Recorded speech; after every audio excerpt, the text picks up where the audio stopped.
Welcome back to another Monday night on the small holding, and tonight it is already, clock's over there now, 6:15. Stephen and I have just got in, so I got in from work, we went straight out to the gym. We're trying to be a bit more active, start knock a few pounds off for the next couple of weeks. You might have heard me say that on the last video. So I just thought I'd take you along for a couple of the meals, or I don't know how it's going to turn out yet. But essentially tonight I've got some meatballs on. There's just 4 in there, there's more to go in, but they're Stephen's, so they're bigger, so I'm cooking them off for longer. I'm going to show you what we've got going on. Stephen and Grace have just gone out to feed the animals, so that's all of them, and get everything ready for tomorrow. Jack is supposed to be on his way to go and get the eggs, so that's his job. And then we're fighting against the light. It's still a little bit light, but we haven't got much longer left. So trying to scramble to get everything done so that the animals are all safe and secure. Everybody checked, they got checked when we came home, obviously. Make sure everything was okay, and it was. So we need to get food, feed ourselves, feed them, get everybody hunky-dory for the night. For Stephen and I've just got some chopped up broccoli. I'm going to do a tomato sauce using our home canned tomatoes, some chickpeas, some Worcestershire sauce. I've got garlic and onion, and the kids will have the sauce, but they're also going to have just some dried pasta. I will cook it for them though, I'm not that mean. And I've just taken off the shelf some courgette relish, which you can see I did in August of last year.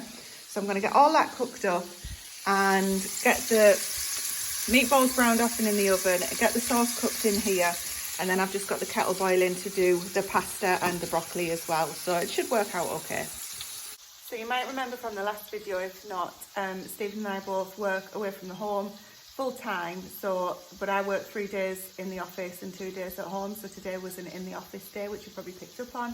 So we kind of kicked off getting up nice and early. I got up and made some soup for us this morning, so I'm going to do a separate video on that soup. I've done a shorts on it, but I'll do a separate one because it's absolutely delicious, really good for you, and essentially what you can provide and grow for yourself on a small holding. That's a carrot and onion, and I do put lentils in. I don't grow lentils, but I do put lentils in as well. You can add them or not, or put a different lentil pulse in. So that was early on, first thing this morning, nice cup of coffee, getting the soup done, getting everything up and running before we go out to the office. The kids help, and we all leave at different times. I take the kids to school, Stephen picks them up. So that's how we kind of manage our times. I have worked full-time in the office pre-pandemic, and we managed that just well. It just meant leaving earlier some days or getting home later, but you've got to do what you've got to do, I guess. So at the moment, this is a great balance for us though. I might not get top marks for presentation, but that is one healthy meal. Well, we've got a typical night going on in the small holding kitchen. I've got some fat rendering down in the slow cooker, which is just leaf lard from some pigs. And we've also got some stale bread there that is homemade bread, and I don't want it to just go to waste. So that is literally going as stale as I can get it so that I can blitz it in the blender. And I've also got some lamb that Stephen has brought home because he got paid in lamb for a job that he did the other day for somebody. I think I mentioned it on the last vlog. And essentially I need to get that bagged up and into the freezer. Make sure I label it so that I remember what it looks like. And in the meantime, Stephen is outside. You probably can't see through that glass, through the window even, up a tree again, because the tree saga continues. It's not fully down yet, but he is trying his hardest, and I'll go out and catch up with him in a minute and see how he's getting on. This is a close-up. Can you see all of the liquid? That's what will turn into lard. All of these other bits here will get discarded, so this will need to be saved, but that is going to be absolutely beautiful. And later on tonight, I will get this potted up. It's not ready just yet, and then it'll set overnight, and I'll be able to get the slow cooker cleaned out. I just need a good dose of fairy liquid to take the grease off, essentially. But all good. We are having tonight stuffed peppers.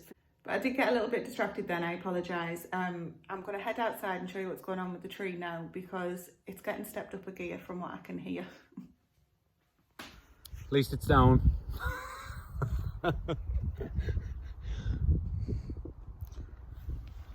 It's down? So it's the bloody fence. Not waiting that light.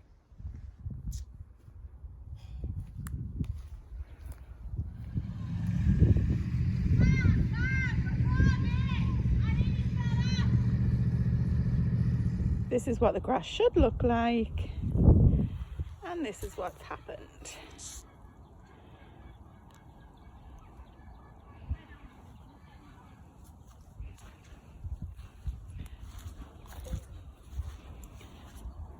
So this looks suspiciously to me as though one of the horses has been in here. I've just finished feeding the animals and giving them water, so I've not done the waters fully. They need more buckets, but when the kids get up they'll do that. Everything's got enough to be getting on with for now, but I just thought I'd pop on and let you know what the footprints in the grass is all about. So the other night, so as you might know if you follow us on different channels or if I've put on here, I'm in the car park as we call it at the minute. It's just an area outside the barn that we can use for parking if we want. We don't, because we put the horses out on it in the winter so that they can stretch the legs, because we don't put them out on the grass in the winter. We don't have that much land to put them out, and we like to make sure we manage the land as best we can. The horses are in the barn from November, December time, depends what the year is like with the weather, and they stay in the barn for the rest of the winter until they get turned out again in about April. And of course that they can't just stay in the stables for that whole time. They need lots of stretching the legs and exercise where they can. Now both of these horses, well sorry, the horses, she's retired. I'll give you a little bit more detail on her later. I'll put some footage up of her and give you a bit more detail on that. But yeah, what we do is obviously she's out in the field in the summer, and the pony doesn't get rod either. But again, I'll tell you more about that. Grace is too big now and we don't want to sell him. It's a short version.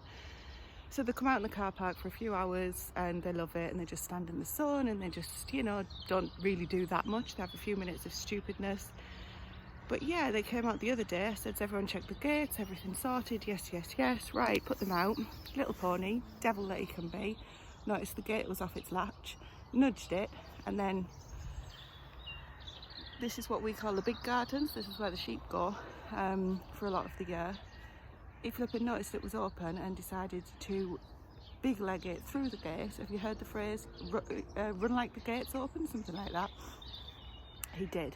And as soon as Lydia saw, she was like, oh, where's he? Why is he leaving me? So she started panicking, found before we could get to close the gate. She flew in as well. Oh my goodness me, what a flipping nightmare it was. They went ballistic, charging round. I was more worried they were going to slip or run into something that obviously it's not designed for the horses to be on at the minute. We're in the middle of taking this tree down, as you know. There's stuff all over the floor, and I just was like, injury, oh my goodness. Had my phone in case I needed to phone the vet straight away. Didn't know what to do other than, you can't chase them around, you know. Once they start going, you've just got to wait for them to settle.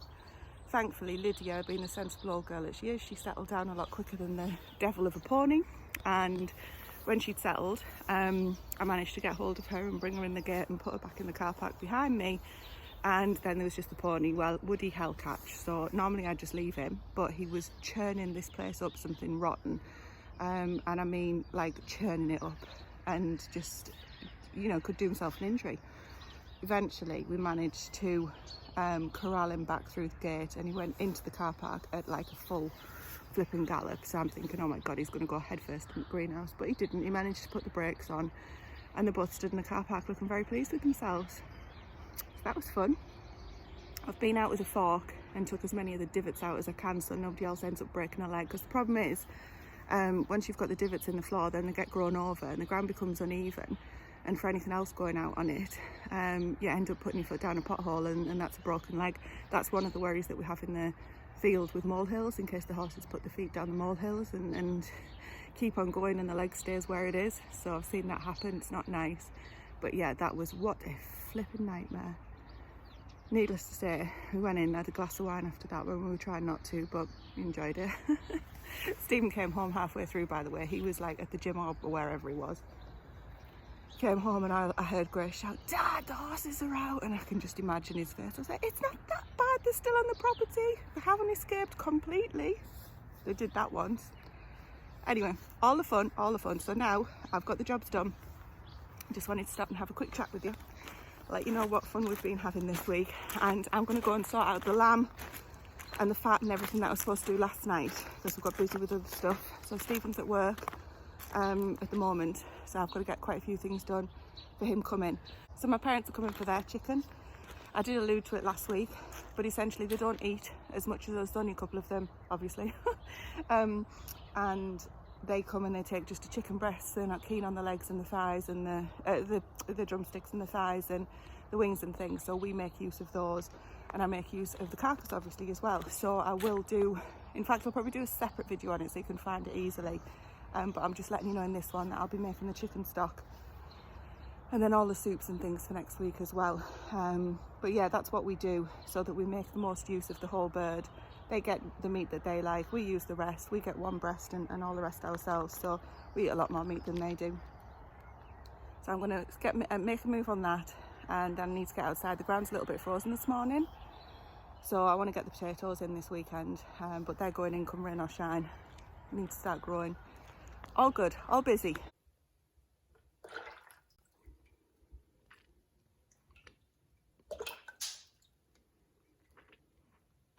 That's all of those nicely jarred up, so you can see this is already cooling off where it was come from. These are still quite hot because they're still so clear, but they're cooling, and it's amazing to watch, or if you're sad like me, because for it to change from crystal clear to the totally white that you see of the lard is fantastic. Anyway, that's what 5.5 jars that are going to be shelf stable now, and as soon as these are cold they'll go out into stores. But essentially these are all what I use my old lids for, that have already been pressure canned. So I don't reuse them for pressure canning unless we're going to get into some sort of crisis mode, which you never know. But I do keep them for things like this. And also over on the windowsill, you can usually find here is some mucky dog prints. But also on here, I tend to keep all of my spare jars and things that this is that's not for that, by the way. Oh, incidentally, this chopping board Stephen made, isn't that amazing? But yeah, I keep my spare jars and things like that easily accessible here, because I know we actually use these as glasses to drink out of as well, believe it or not. But I always have them rotating because I've generally got something on the go that needs to go in a jar, whether it's leftovers, rendering fat, soup for the week, something like that. It's just easier for me sometimes. So I do tend to keep those on hand in the windowsill.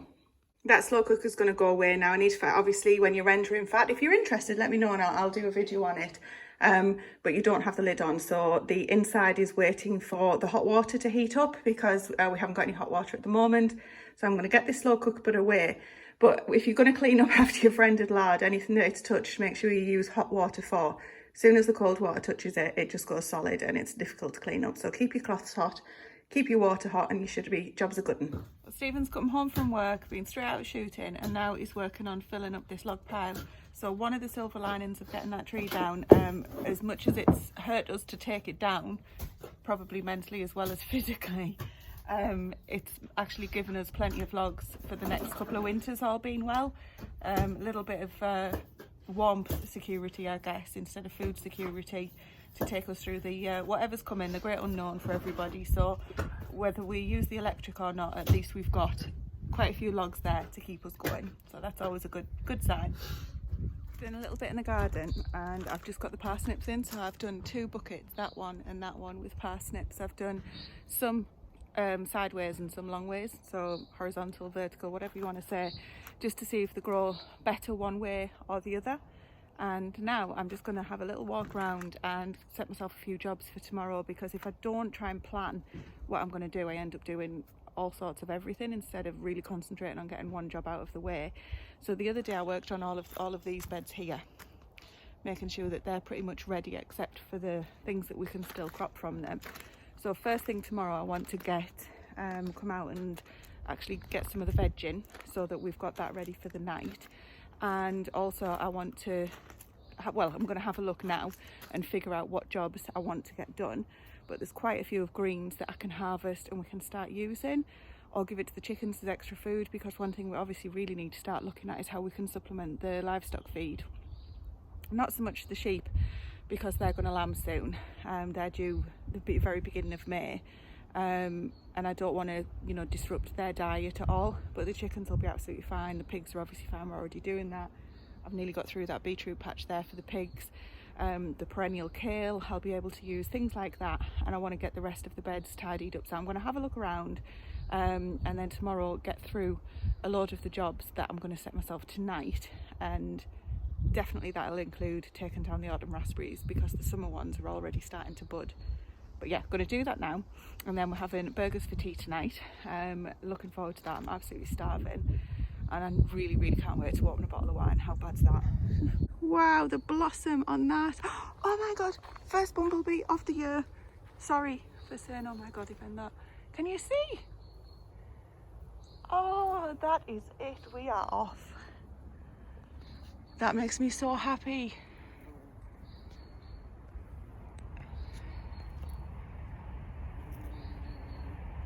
Oh. Oh my goodness, this poo chap's had so much on this weekend as well as working. But anyway, this is how we're ending our week. I'll show you what we're looking at in just a minute. And yeah, what a week it's been. So thank you for watching, much appreciated, and take care guys. See you next time.